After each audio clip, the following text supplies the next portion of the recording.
اس نے لابنگ کرنا شروع کر دیا ہے 224 سینکشن کے اوپر، جو کہ نیشنل ڈیفنس بل کی یہ شق ہے 224، اور جس کے مطابق یہ پروویژن ہے کہ امریکہ اسرائیل کے ساتھ ڈیفنس کوآپریشن میں ایکسٹینشن لے آئے گا، اس کو پھیلائے گا اور مزید ویپن دے گا۔ امریکن عوام 61 سے 63% کہہ رہی ہے کہ اسرائیل فرسٹ پالیسی نہ رکھیں، امریکہ فرسٹ پالیسی رکھیں۔ وہ سمجھتی ہے کہ یہ جنگ اسرائیل کی ہے، امریکہ کی نہیں ہے۔ وہ سمجھتے ہیں اس جنگ کی وجہ سے امریکہ کے اسٹریٹجک اہداف ان کو بہت سیریس نقصان پہنچا ہے اور امریکہ کے تعلقات دنیا میں خراب ہوئے ہیں۔ وہ سمجھتے ہیں کہ پریزیڈنٹ ٹرمپ کی پالیسیز پہ اعتبار نہیں کیا جا سکتا، لیکن اس کے باوجود آپ یہ قدم اٹھا رہے ہیں، اور پھر کانگریس یہ بل پاس کر یہ 224 سینکشن ڈیفنس بل کا، اور اسرائیل کو مزید آپ تعاون پرووائڈ کرنے کی بات کریں، جس پہ سینڈی برنر کہتے ہیں کہ American people do not want more U S military aid to Israel, we must defeat section 224۔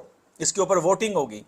اب ڈیموکریٹس بھی ریپبلکنس کی بھی مدد لے رہے ہیں۔ آپ کو پتا ہے وار ریزولوشن جو سینٹ کے اندر پاس ہوئی، 4 ریپبلکنس نے ووٹ دیا ڈیموکریٹ ریزولوشن کے فیور میں، اور اسی طرح جب جوائنٹ ہاؤس ہوا تو اس جوائنٹ ہاؤس کے اندر بھی انہوں نے ووٹ کیا ان فیور آف، 4 ریپبلکنس نے ووٹ کیا ان فیور آف ڈیموکریٹس کی ریزولوشن پہ۔ تو کانگریس کے اندر بھی ریپبلکنس بھی پریشان ہیں۔ اب سوال یہ پیدا ہوتا ہے کہ جب آپ بار بار پبلک اوپینین جو ریفلیکٹ ہو رہی ہے اس کو اگنور کریں گے تو نتیجہ کیا نکلے گا؟ نتیجہ ان ہاؤس تبدیلی آئے گی، رجیم چینج ہو جائے گی امریکہ میں۔ اور کل سے آپ نے نوٹ کیا ہوگا امریکہ کی جو میڈیا ہے وہ کہہ رہا ہے کہ جی پریزیڈنٹ ٹرمپ فزیکلی فٹ نہیں ہے، اور اگر یہ فٹ ہوتے تو یہ بار بار میڈیکل چیک اپ کیوں ہو رہے ہیں؟ اگر فٹ ہوتے تو میٹنگز کے دوران یہ بار بار سو کیوں جاتے ہیں؟ تو لہٰذا یہ فٹ نہیں ہے، اور فٹ نہیں ہے تو اس کا مطلب کیا ہے؟ اس کا مطلب یہ ہے کہ مارکو روبیو صاحب جو اسٹیٹ سیکرٹری ہیں یا جے ڈی وینس صاحب جو وائس پریزیڈنٹ ہیں وہ پریزیڈنٹ بن سکتے ہیں، اور وہ دونوں حضرات اس دوڑ میں لگے ہوئے ہیں۔ پہلے دن سے جے ڈی وینس صاحب نے اس وار سے اختلاف کیا۔ ابھی کل کی جو ان کی ٹویٹ ہے وہ بھی بڑی انٹرسٹنگ ہے۔ انہوں نے کہا کہ یہ اسرائیل مانے یا نہ مانے ہم ڈیل کر کے رہیں گے، اور اگر اسرائیل اس ڈیل پہ عمل نہیں کرے گا تو پھر اسرائیل تنہا ہوگا، ہم اس کا ساتھ نہیں دیں گے۔ یہی بات پریزیڈنٹ ٹرمپ نے کہی، اس کے بعد آپ نے فوراً حملہ کر دیا۔ اس کا مطلب یہ کہ آپ کے اوپر اسرائیلی پریشر اتنا ہے، جس کا ذکر جو بائیڈن صاحب کی جو وائف ہیں انہوں نے اپنے ڈپلومیٹک میموئر کے اندر مینشن کیا ہے کہ جب نیتن یاہو آ رہا تھا 2024 میں ملنے کے لیے تو میں نے اپنے شوہر جو بائیڈن سے کہا کہ آپ امریکہ دنیا کے طاقتور ترین ملک کے پریزیڈنٹ ہیں، آپ طاقت کے ساتھ، روب کے ساتھ نیتن یاہو کے ساتھ ملیں۔ جو پریزیڈنٹ ملتا ہے کمزوری کے ساتھ کیوں ملتے ہیں؟ آپ اپنی ویکنیس کو کیوں ظاہر کرتے ہیں؟ اور آپ کو یہ بھی یاد ہوگا کہ نیتن یاہو صاحب نے کہا تھا کہ I know how to manipulate the American presidents.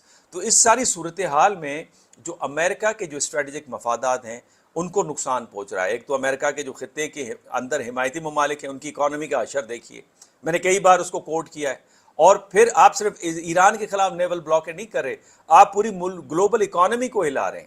اور پھر اس صورت میں جب آپ اکیلے پاور نہیں ہیں، اس صورت میں جب آپ کو پتا ہے کہ اس وقت چائنا، رشیا اور ایران کے درمیان میں ڈیفنس پیکٹ ہونے جا رہا ہے، اب یہ نئی خبر ہے کہ ایران اور چائنا کے درمیان میں ایک ڈیفنس پیکٹ سائن ہونے جا رہا ہے۔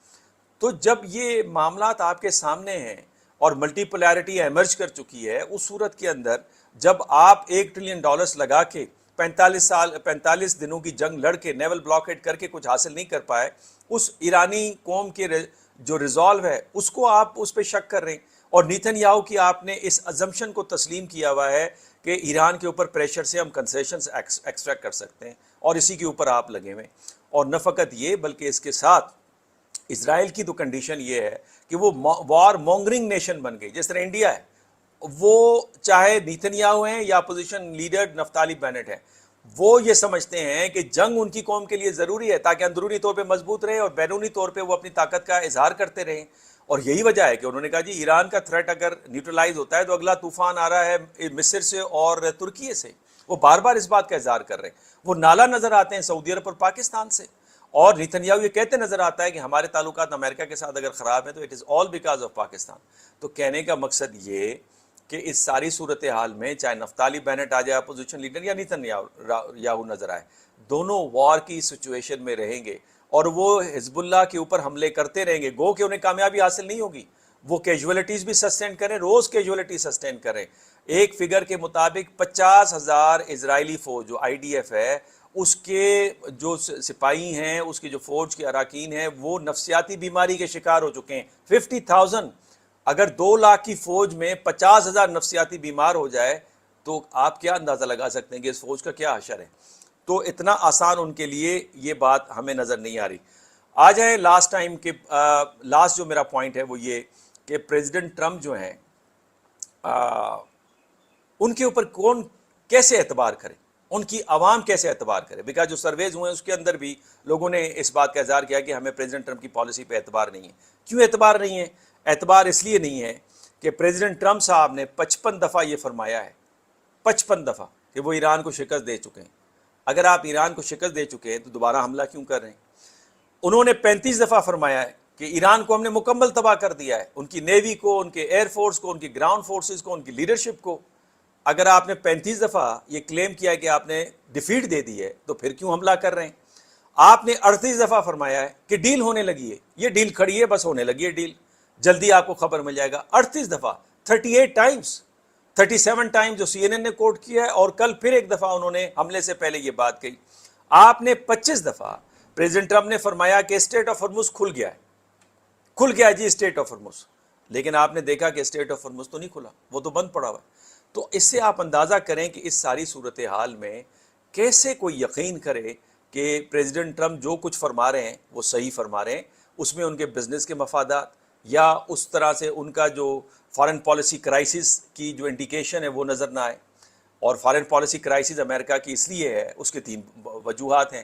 پہلی وجہ تو یہ ہے کہ جتنے فلٹرز ہیں پالیسی میکنگ کے اندر وہ پریزیڈنٹ ٹرمپ نے اٹھا کے باہر کر دیے.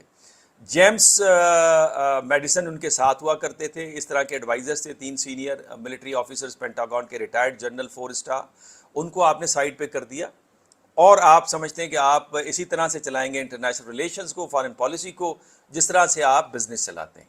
پہلا اس کی وجہ سے کرائسس ہے, اور اسی وجہ سے پرسنل انسٹنکٹ بڑی واضح ہے. دوسری جو امپورٹنٹ وجہ ہے وہ جناب کنزرویٹیوز اور نیو ایونجیکلی کا یہ خیال کہ امریکہ دنیا کی سب سے بڑی طاقت ہے, تو رومن امپائر دنیا پہ رول کر سکتی ہے تو امریکہ کیوں نہیں رول کر سکتا. اور پھر نتیجہ یہ ہے کہ ڈیزاسٹرز رزلٹ, جہاں پہ آپ کی کریڈیبلٹی جو ہے کیپیبلٹی کی متاثر ہو گئی, $1 ٹریلین چلا گیا, ابھی بھی آپ باز نہیں آ رہے. اور تیسری وجہ نیتن یاہو صاحب, وہ ہر ممکن کوشش کریں کہ امریکہ کو تباہی سے ہمکنار کریں. پاکستان ہر ممکن کوشش کر رہا ہے کہ بھائی یہ معاملہ طے ہو جائے, عرب ممالک بھی بچ جائیں, ایران بھی بچ جائے, پاکستان کے مفادات بھی بچ جائیں, اور اس کے ساتھ امریکہ بھی بچ جائے. لیکن ہر ممکن نیتن یاہو کوشش کر رہا ہے کہ جو بھی ڈیل ہو وہ ڈیل جو ہے وہ ناکام ہو جائے. اس سارے منظرنامے میں یہ جو میں نے پہلے خبر دی کہ ایرانی فٹ بال ٹیم جو ہے, اس کو اشوک سوائن نے ٹویٹ کیا ہے, جس میں ان کو یہ فلائی کرنے کی اجازت مل گئی ہے, ویزا مل گئی ہے. 15 جون کو وہ اپنا پہلا میچ امریکہ کے اندر کھیلیں گے. آپ اپنی رائے سے مجھے نوازے گا. اجازت دیجیے, اللہ نے کے بعد.